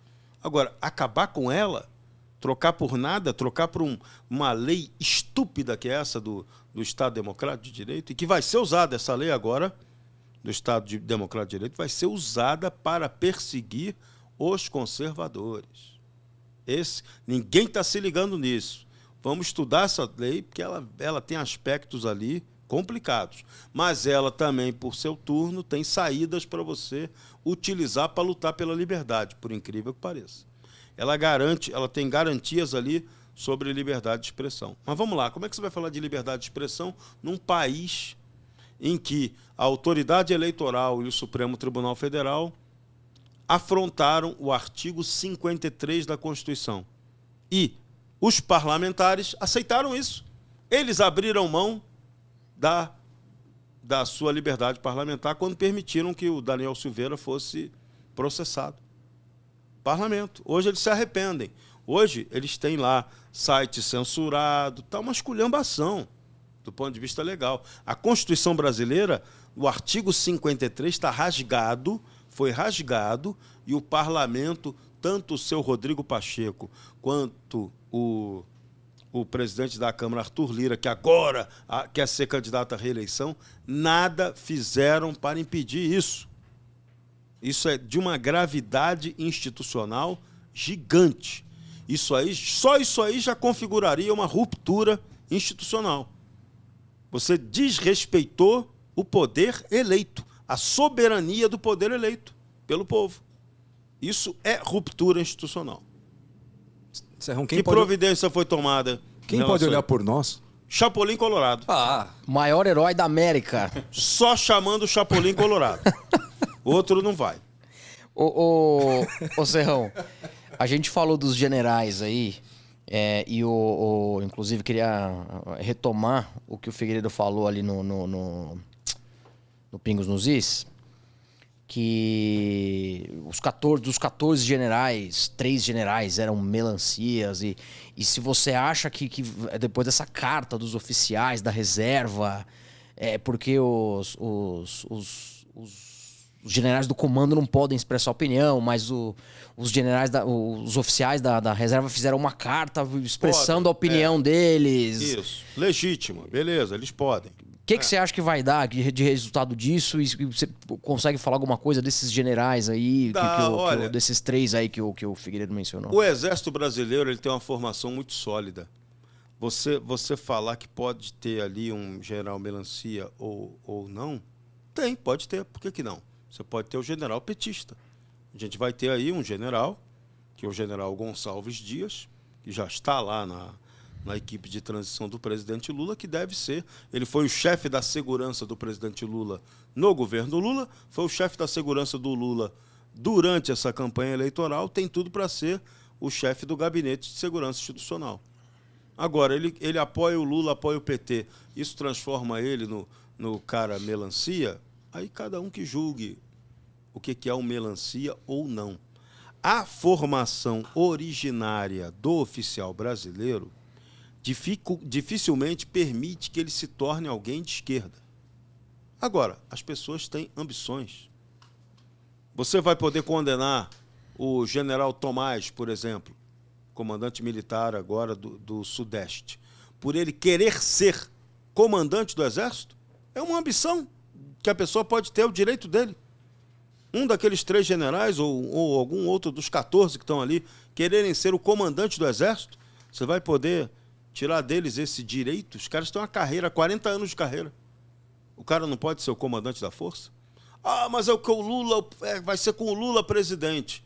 Ah, então, porque é o Lula presidente, o general vai ter que se matar, todos eles vão ter que se matar, fechar o exército? Não vai, não é assim que a banda toca. Não é assim. A gente tem que ter senso da realidade. Não é assim. Então, o que a gente tem que entender é o que não pode acontecer com o Exército Brasileiro, e aí esse é o perigo para o qual eu tenho chamado a atenção, é que eles aceitem que o governo Lula crie a tal da Guarda Nacional. Se criar isso, é porque a Força Armada já morreu. Aí vai acontecer aquela profecia que eu já fiz lá na TV Jovem Pan. Vai chegar uma hora em que os militares é que terão de correr atrás do povo para pedir a ajuda deles, pedir socorro a eles. Se deixarem acontecer essa formação dessa Guarda Nacional, que ela tem claramente um objetivo transnacional de atender ao modelo Foro de São Paulo. Na criar um Venezuela exército é assim, transnacional para se contrapor a esse aqui. Então, já que criou o novo, vamos acabar com esse velho. É isso. A ideia é essa. Na Venezuela é assim? Esse é um princípio comunista. É um princípio de tomada do poder comunista. Você tem um exército, beleza. Você não concorda com ele? Beleza, não concordo. Então o que é que eu faço? Crio um novo e acabo com esse. O comunismo tem essa visão. Agora, os militares brasileiros vão aceitar isso? Esse que é o grande impasse do governo Lula. O governo Lula está dizendo que vai botar lá um civil, tá, com a obsessão, botar o civil no Ministério da Defesa. Ele pode. Quem disse que o Ministério da Defesa tem que ser um militar? Não tem necessariamente. O que é o Ministério da Defesa? É um ministério como outro qualquer do governo. Ponto. Nego dá a importância ao ministro da Defesa, como se ele fosse mais poderoso que um chefe militar. Não é. Tanto que Jair Bolsonaro tomou o cuidado. Por que ele tomou o cuidado de botar no Ministério da Defesa dele um general de 4 estrelas? Para que os comandantes militares, que são oficiais generais de 4 estrelas, não ficassem constrangidos de seguir orientação de alguém que não tem graduação nenhuma ou que tem uma graduação inferior a eles. Seguir regra de alguém que tem patente inferior seria... Foi uma questão de respeito pelo oficialato, que ele não precisava fazer isso. Tanto que o comandante em chefe das Forças Armadas até 31 de dezembro é um capitão. É um ex-capitão do Exército. Olha a contradição. Só que esse capitão foi um cara que foi parlamentar durante 27 anos e foi eleito presidente da República. E a Constituição diz que quem é presidente da República é o comandante em chefe das Forças Armadas. Então, por uma questão de respeito, é que Bolsonaro botou lá o ministro da Defesa como um general de 4 estrelas. Agora, se a gente for na história, o que criou esse Ministério da Defesa? Aí vamos lá, na má intenção de Fernando Henrique. Quando ele criou o Ministério da Defesa, foi já para esvaziar uma função, um ministério que havia, que era o Estado-Maior das Forças Armadas. Esse cara do Estado-Maior era superior, hierarquicamente, aos ministros militares. Ou, na pior hipótese, igualado, porque esse cara era um cara 4 estrelas também, do Estado-Maior, só que o Estado-Maior reunia as 3 forças. E você tinha 3 oficiais generais que eram ministros. Essa é a estrutura anterior. Então, tiraram os caras do status de ministro, botaram eles subordinados ao ministro da Defesa, que em várias situações ali passou a ser o civil.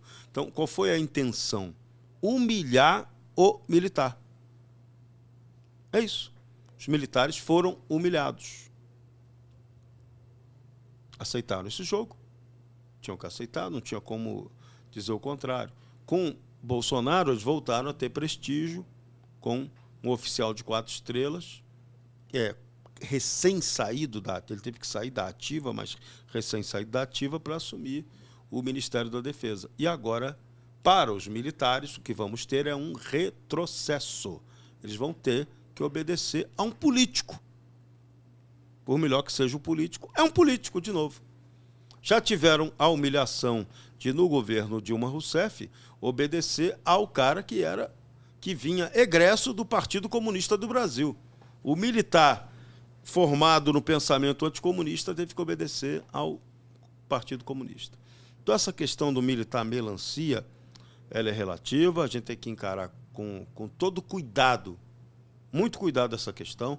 O Exército deu uma resposta pesada ao Paulo Figueiredo, mas o Paulo fez o papel certo, o papel de gerar a polêmica sobre a questão do interesse que havia de alguns militares de fazerem parte do governo Lula. Então, enquanto alguns setores diziam, não, os militares estão fechados e não aceitam participar do Lula e vão dar um golpe, a realidade mostrou que não era bem assim.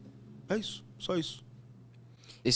Teoricamente, esses 11 generais que alheios a esses 3 citados pelo Paulo Figueiredo, você acha que corremos o risco de acontecer alguma coisa? Ou você acha que se tivessem que fazer alguma coisa, já teria sido feito? Não, olha, com o perfil militar brasileiro há muito tempo consolidado, dificilmente ou algum oficial general vai puxar alguma tentativa de golpe.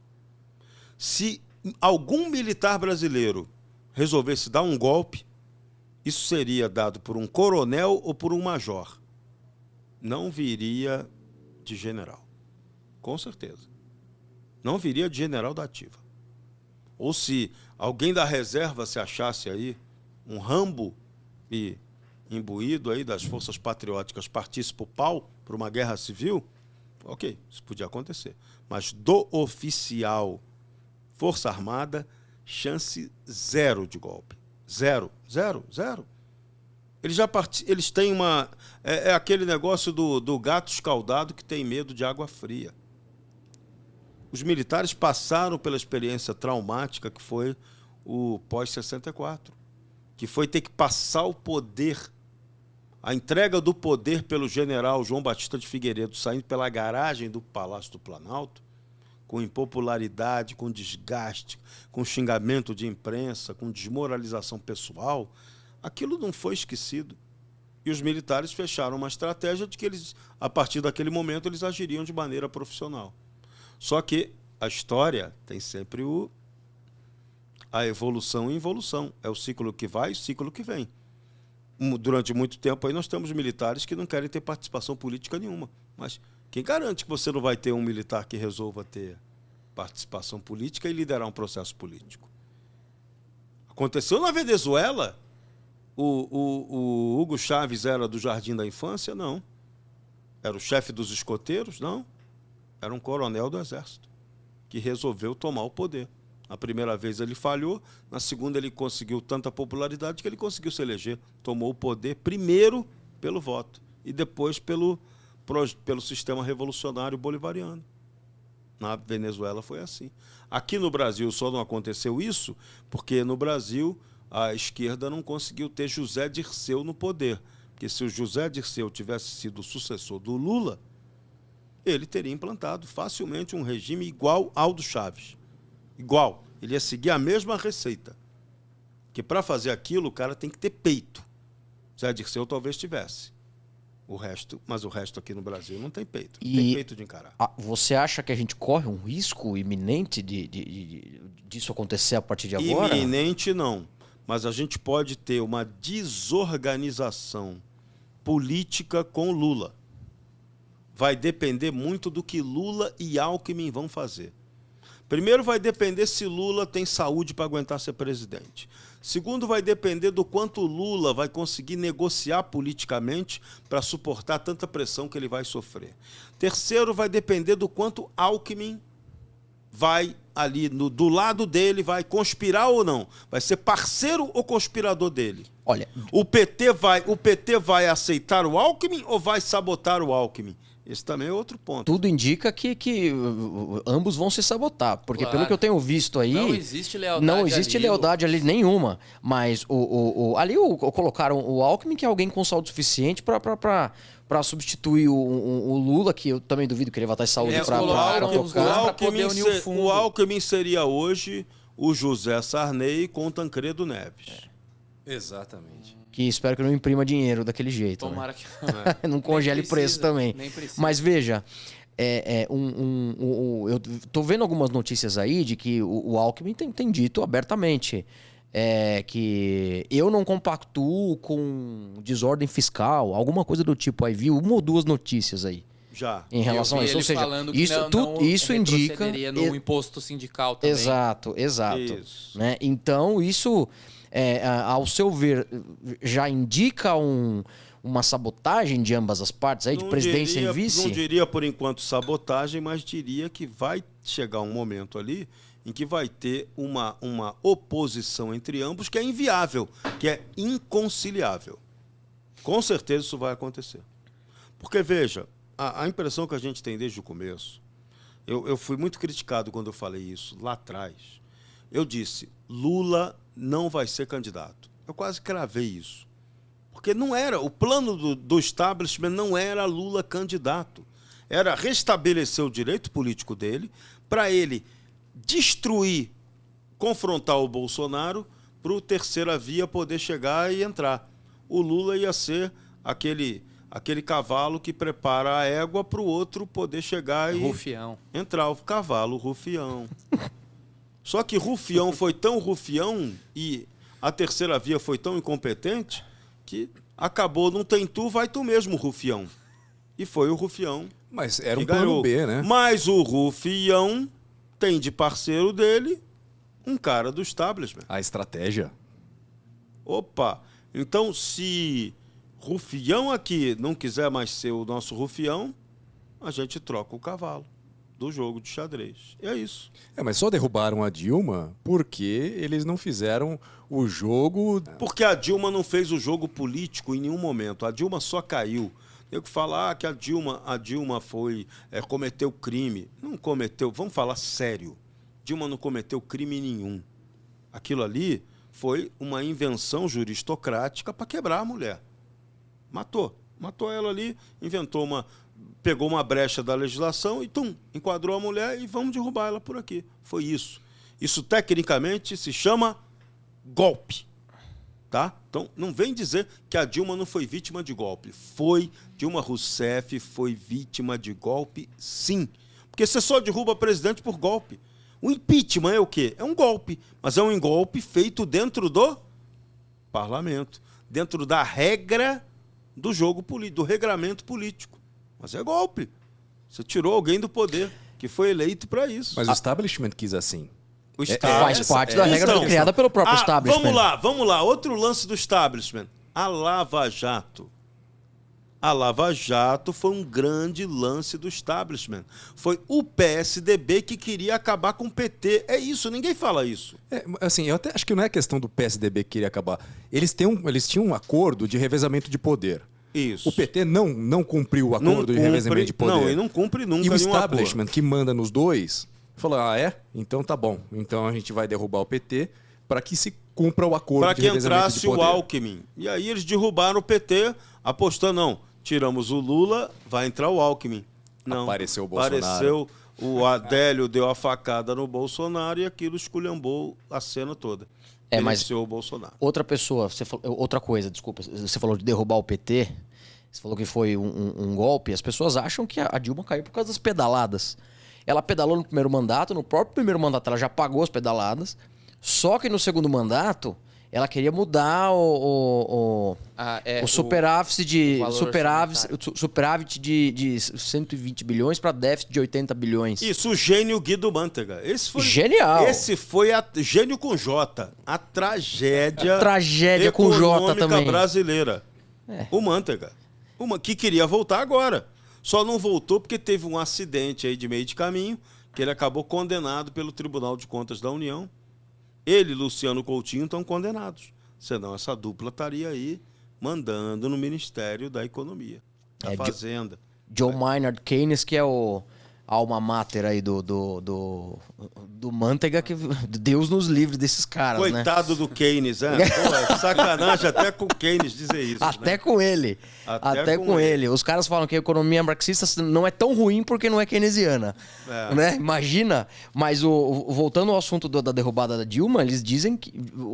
até numa entrevista do próprio Eduardo Cunha, que eu não sei se você chegou a ver, mas acho que foi a entrevista do Cunha com o Rica Perrone, que eu vi. Ele falou isso em alguns podcasts. E ele falou que ele só protocolou o processo de impeachment da Dilma Rousseff, ele só abriu o processo de impeachment quando ele era presidente da Câmara, porque ela, para fazer essa mudança de déficit, de superávit para déficit, ela, antes de ser aprovada pelo Congresso, ela já começou a editar decreto fiscal. Sim. E isso configurou um crime, segundo o Eduardo Cunha. Mas isso aí entra naquele capítulo que a gente falou, juristocrático, da tecnicalidade. Vamos na questão política. A Dilma caiu porque ela não teve articulação política no Congresso. Bolsonaro teria caído no segundo ano dele se ele também não tivesse rearticulado a base política. Nos 2 primeiros anos, ele achou que ele governaria pimpão, sem Congresso Nacional. Errou. Tanto que teve que fazer o acordo com o Centrão, que deu sobrevivência a ele. Só que esse acordo com o Centrão depois se mostrou o caos. Por quê? O Centrão se elegeu. O Centrão recriou o Bolsa Família, ainda pagou mais, e os deputados do Centrão se elegeram e Bolsonaro ficou a ver navios. A história é cruel. É isso, foi isso que aconteceu. Não tem outra. E o Centrão está lá, pimpão. Pode aí eleger de novo Arthur Lira, presidente da Câmara. Pode. Não adianta confiar num Centrão que se locupleta do sistema, né? E o cara que quer derrubar o sistema, pelo menos disse isso muito em campanha. O cara que na campanha de 2018, na verdade, né? Essa campanha não disse nada disso porque ele já tinha sido engolido pelo sistema. Já tinha sido engolido pelo sistema. Mas não adianta um cara se aliar com um Centrão que ele quer derrubar o ganha-pão do Centrão. Não faz sentido, né? E a Dilma foi burra, não compôs com o Congresso. Então o Congresso botou ela para fora. Vamos botar o cara com que a gente conversa, que é o Temer. E foi isso. O jogo é jogado dessa maneira. A política é feita assim. Agora, o que o Bolsonaro vai ter que fazer, ele vai ter que definir qual vai ser o papel político dele. Ele saiu da eleição forte, ele não venceu a eleição, mas ele também não perdeu. Ele não sai derrotado politicamente. Ele agora vai ter que redefinir o posicionamento, o reposicionamento político dele. O conservadorismo do Brasil começou a apresentar maturidade, crescimento, mas agora esse movimento carece de novas lideranças. Não pode ser só a liderança do Bolsonaro. Porque se você botar só um de líder, você vai tomar um pau. E se você botar só um de líder, você não está sendo conservador, nem liberal, nem coisa nenhuma. Você está sendo burro. É hora de buscar as lideranças novas entre esses que foram eleitos aí. Muita gente jovem, muito evangélico, muito católico conservador, tem que buscar essa turma para rejuvenescer. Não dá. O que a gente tem certeza absoluta, o discurso e a prática do PT são absolutamente inadequadas ao Brasil. Não funciona, é isso, esse é o ponto. Não funciona. Eles não vão conseguir fazer milagre. Não tem. Aquilo ali que eles propõem é inviável. É fazer gastança para roubalheira. É isso, o modelo deles é esse. Para fortalecer o Foro de São Paulo.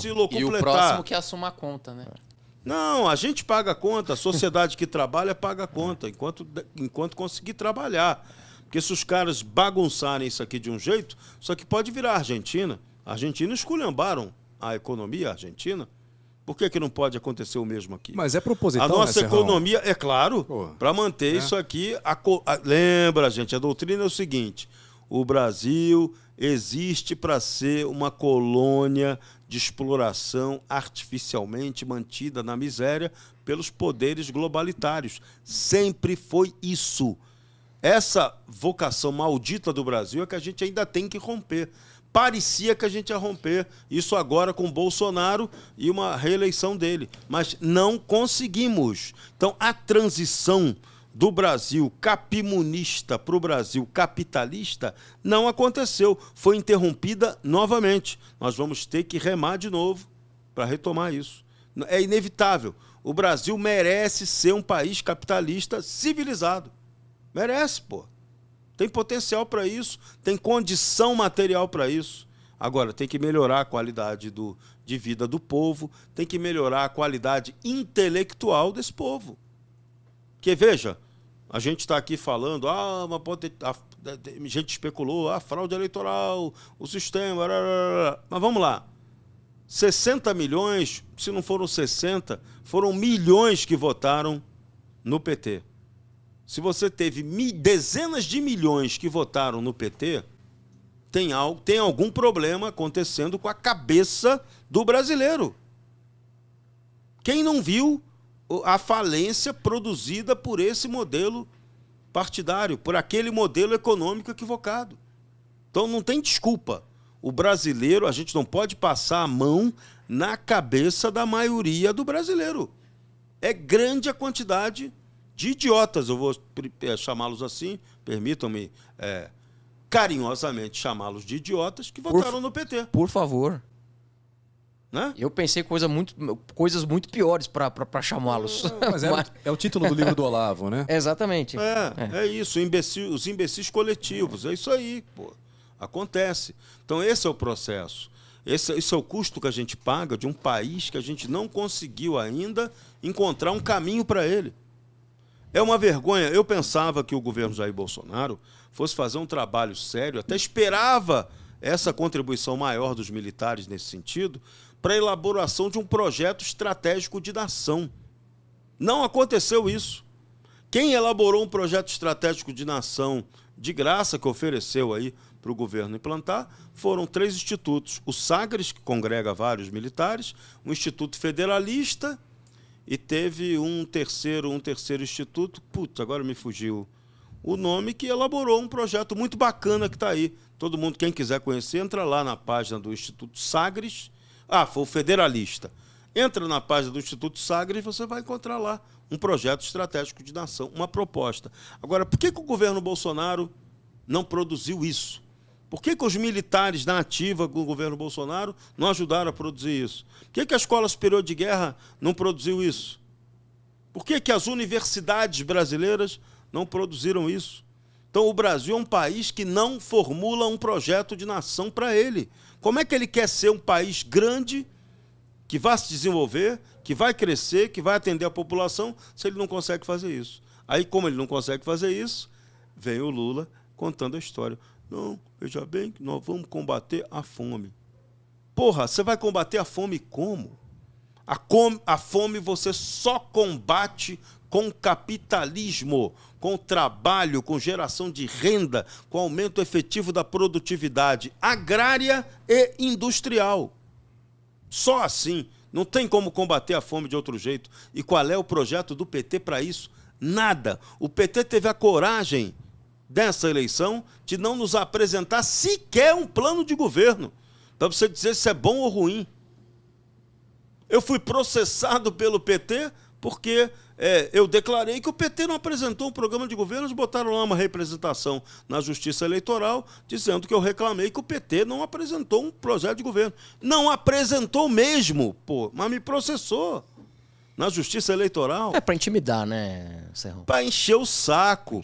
Mas veja, isso é um nível de mediocridade operacional Porque, pô, vamos lá, você está numa campanha, você não consegue fazer nenhum plano de mentirinha, plano do Cebolinha, para enganar que vai pegar a Mônica. Tá muito escancarado, cara. Cara, os caras são muito ruins, muito sem qualidade.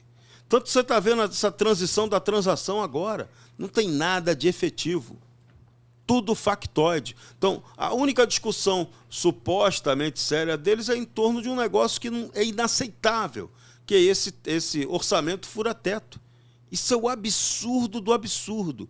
Eles estão pedindo ao parlamento que dê a eles 4 anos de cheque em branco para eles poderem fazer aí gastos sociais, supostos gastos sociais. Tá, de onde vem o dinheiro para fazer isso? Vai fabricar a Casa da Moeda? Vai imprimir o dinheiro? Caramba!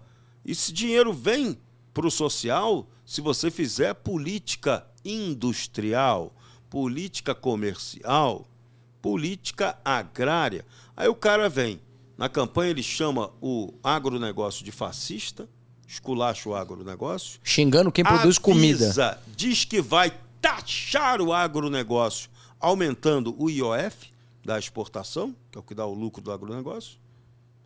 Não faz proposta nenhuma para a área industrial, só demagogia. E diz que vai gerar emprego da onde? A partir de quê?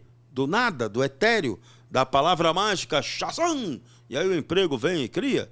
Não. Então esse cara é uma brincadeira. É uma brincadeira que a grande mídia levou a sério. É uma brincadeira que banqueiros levaram a sério. Economistas renomados levaram isso a sério. E que agora estão fazendo aí um malabarismo para dizer que, pô, se arrependem. Não, vocês estão de sacanagem. Estão de brincanagem com a gente. Dizer que vocês se arrependem de ter apoiado Vamos dar nome a alguns bois? Vamos dar nome a alguns bois? Todos Meirelles, Henrique Meirelles, Helena Landau, Pércio Arida. Mas eles não se arrependem porque eles vão voltar aí a com Faria Alckmin. Lima toda. A estratégia deles é mais ou menos a mesma estratégia do MBL. É. Vamos apoiar. Oh, me arrependi de apoiar. Agora volto a ser oposição. Agora volto a meter o pau neles e os caras têm palco de novo. É isso aí, cara. Mas se o Lula cair, eles voltam com o Alckmin. É verdade. Ou então Você vai dar entende? uma, ou então Esse é um vai dar teatro, uma pra mim. bocadinha para eles com um Entendeu? eventual. Com Eles certeza. sabem, talvez eles já estejam trabalhando com a hipótese de que o Lula não dura. É isso. Sim, mas é isso, Serrão. Não dura. Eles sabem que o teatro... Eles fazem parte do teatro, entendeu? A hora que o Lula cair, eles voltam com o Alckmin. Se você faz parte do grupinho, é uma delícia você integrar aquele oligopólio, né? É. Não tem essa de economia livre. Eu ouvi uma que, pô, falaram que é o grupo teatral do Picolé com Cachaça, né? Picolé com cachaça. O Lula para a turma dele foi um grande herói. O cara aceitar disputar essa presidência da República nessas circunstâncias pessoais dele, o cara casou, era para estar curtindo a vida numa boa. O cara está com problema de saúde, está se cuidando. Ele vai se submeter ao desgaste de uma campanha, de uma presidência da República que é sentado numa cadeira elétrica. Veja. Mas aí o ego dele foi mais alto, né? Não sei se o ego foi mais alto. Também Mas ele Pra pra mim ele tá amargo. Para mim, ele está pagando uma fatura. O establishment chegou para ele, olha, o acordo. nós vamos libertar você, Exato. porém, você vai ter que cumprir essa missão aqui. Exato. É isso. É isso. Lula pagou a fatura. Agora, por quanto tempo ele vai conseguir pagar a fatura? Essa é a questão. Se eles Então- vão pagar a fatura ou apagar a fatura, né? Ou vão apagar a fatura. Podem apagar. Entendeu? Então, Ó, é delicado, é complicado. Eu queria deixar um negócio muito claro aqui. O Serrão falou que a gente tem que formar novos líderes conservadores. Voltando um pouco ao que você falou, que para mim, por mais que a gente tenha discutido muitas coisas de suma importância aqui, você tem agregado, acho que como nunca aqui para o Parlatório, eu quero deixar o nosso compromisso aqui com você de que o Parlatório Livre, tá? Principalmente o ParlaCast, a gente vai voltar com mesas redondas presenciais, tá? Isso muito em breve a gente vai programar algumas, mas por enquanto a gente vai ficar nos podcasts, trazendo pessoas ilustres como o Serrão, como o Jorge Serrão, mas nós seremos parte dessa massa de conhecimento que vai formar essas novas lideranças. Precisa. Isso é necessário. Nós fazemos parte disso e, de novo, a gente tem agora 5 minutos. De novo, eu agradeço muito você por integrar esse podcast. A sua veemência, né? Você é categórico quando você diz qual que é o caminho a ser trilhado. E eu tenho certeza de que quando as pessoas forem assistir esse podcast, elas vão ficar com os olhos arregalados, escutando o que você está falando, porque, na verdade, é uma aula de próximos passos. Eu insisto, tá? O caminho não é dar golpe. Golpe nós já levamos. Se a gente retribuir com golpe, a gente vai se igualar aos inimigos da pior espécie. O que a gente tem que fazer é construir consciência para, na hora que esse Brasil tiver condição política, econômica e social de crescer de novo, ele vai crescer de maneira consistente, com base no respeito a 3 princípios: a legalidade, a legitimidade dessa legalidade e a liberdade, que vai ser a consequência dos 2 primeiros L's. Exato. Então, o nosso L tem que ser de liberdade, de legalidade e de legitimidade, e não de ladrão. É isso. Maravilha. Bom, temos pouco tempo aqui, mas, Serrão, a gente está um pouco desesperançoso, né, com tudo que acontece, com esses cenários todos. A gente pode estar desanimado. Desanimado é a palavra melhor. Melhor mesmo. Esperança a gente nunca pode perder. É verdade, você E tem razão. A fé está gigante. Esse povo nas ruas dá uma lição para a gente, dá um exemplo para a gente de fé. Ah, mas as pessoas são equivocadas. Cara, mas a fé deles é impressionante. Show de civilidade. Eu vi uma cena que eu botei até no meu Twitter ontem, muito interessante. Os manifestantes estavam no Rio Grande do Sul, acho que era São Leopoldo ou Novo Hamburgo. Era no Rio Grande do Sul. E a polícia jogou gás de fumaça neles, na direção dos manifestantes. O vento, de repente, mudou de direção e o gás foi todo para o lado da polícia. Então, veja, é uma cena assim, quando você olha, parece um negócio de cena bíblica. Então, olha, a fé daquelas pessoas fez mudar a direção e sentido do vento? Quem garante que não? É uma imagem, simbólico. Na pior hipótese, é uma metáfora. Mas é isso, aquelas pessoas que estão ali estão com fé de que dá para mudar. Então vamos canalizar essa fé na mudança, na coisa estratégica. Vamos começar a pensar, eu vou fazer isso e a consequência pode ser A, B, C, D ou E. Vamos desenhar cenário. É isso que a gente tem que aprender a fazer. E não ficar agindo no voluntarismo político. Porque isso aí não vai derrotar o inimigo, que, primeiro, ele é transnacional, segundo, ele é aqui dentro do Brasil muito bem remunerado, porque ele é Estado dependente, ele está dentro da máquina do Estado. Você não vence com facilidade o Estado. O cara que está ali mamando na teta do Estado, que é o capimunista, que é o inimigo do brasileiro de bem, do brasileiro que trabalha. Aquele que está ali é o parasita. Então, o que a gente tem que fazer vamos substituir uma mentalidade de parasitas por uma mentalidade de produtores, de empreendedores, de gente criativa, de gente que estuda, de gente que pratica esporte, arte. É isso. É isso que a gente tem que fazer. Fica essa mensagem de esperança, então. E tentar eliminar ao máximo qualquer discurso de ódio que a gente possa formular. Você pode detestar o petista, o petralha, o ladrão, o diabo, mas não manifeste esse discurso de ódio, porque eles crescem com o nosso discurso de ódio. Crescem. Vocês não têm ideia do quanto a gente alimenta eles com o discurso de ódio. Então, a gente não pode ser ingênuo nem babaca, mas tem que ser equilibrado. É difícil. Isso aí talvez seja a coisa mais difícil, mas é o aprendizado que a gente precisa ter. O golpe, não cabe golpe institucional. A gente vai ter que dar um golpe de arte marcial nos caras. Usar a força deles contra eles e não a gente promover a barbárie. Que a barbárie é o que eles querem que a gente promova.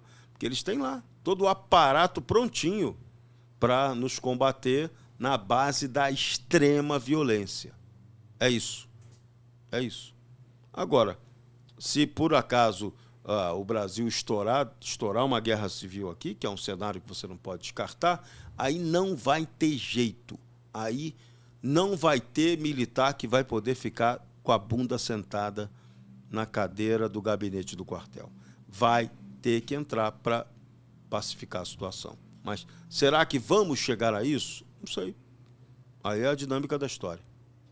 Bom, e fica para a história, então, para que a gente possa conhecer aí o nosso futuro, né? A gente teve uma aula aqui de passado, de história.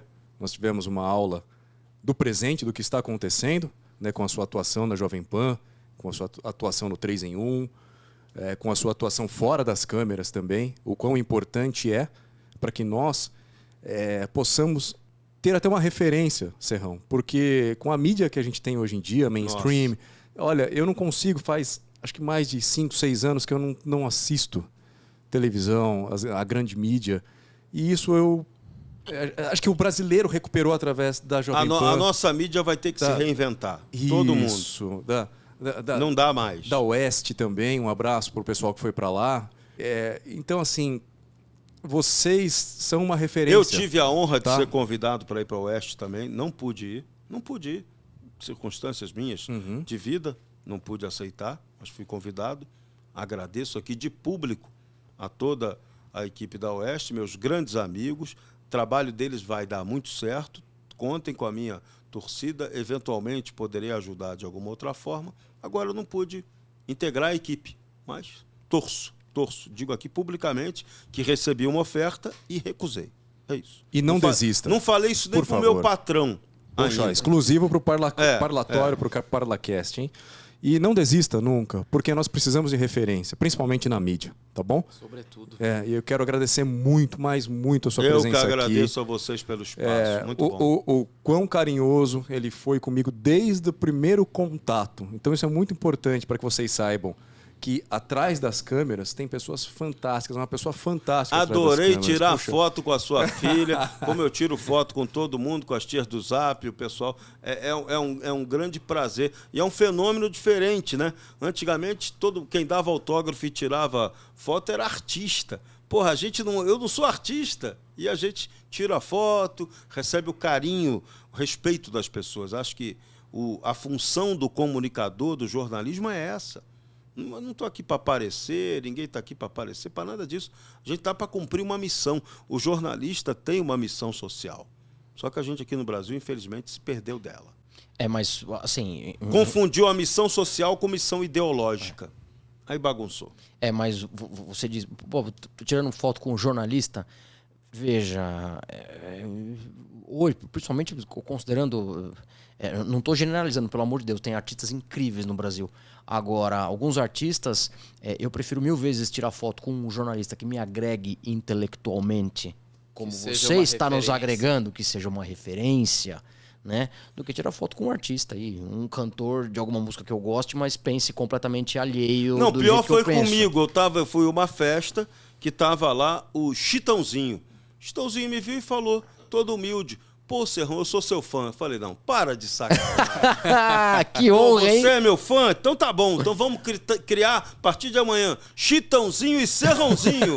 Eu só tenho um problema, eu não sei cantar. Mas vamos lá, vamos tentar. Pô, mas tem um vozeirão, meu. Como que não sabe cantar? Vamos tentar, Mas, Lucas, então fica aqui, ó, a proposta, tá? Para que a gente faça isso no Parlacast, Chitãozinho e Serrãozinho. A próxima dupla de sucesso conservadora brasileira. Aí é dose pra mamute. Então, quero agradecer muito mais uma vez. Serrão. E assim, pô, maravilhoso o papo, maravilhoso o contato que tivemos fora das câmeras, tá? E parabéns e nunca desista. Obrigado. Você tem uma missão. Obrigado. Saiba disso. Tamo junto. Tá bom? Então, muito obrigado. Obrigado para vocês que estão em casa. Não se esqueça de curtir, deixar o like.